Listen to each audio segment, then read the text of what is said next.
Украина не собиралась и не собирается нападать на Беларусь, заявил украинский президент Владимир Зеленский. Так он прокомментировал высказывание Александра Лукашенко о том, что Киев предлагал Минску заключить пакт о ненападении. Все, что Украина официально предлагает, вы слышите. Мы нападать на Беларусь не собираемся и никогда не собирались.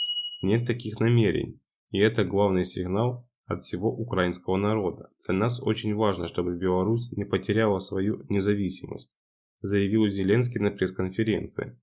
24 января Лукашенко во время совещания заявил, что на Украине продолжают готовить боевиков и экстремистов, не зная, зачем они это делают, украинцы. С одной стороны, просят нас, чтобы мы ни в коем случае не воевали с Украиной, чтобы наши войска туда не двигались. Пакт о ненападении предлагают заключить, а с другой стороны готовят эту гремучую смесь и вооружают боевиков, отметил глава Беларуси.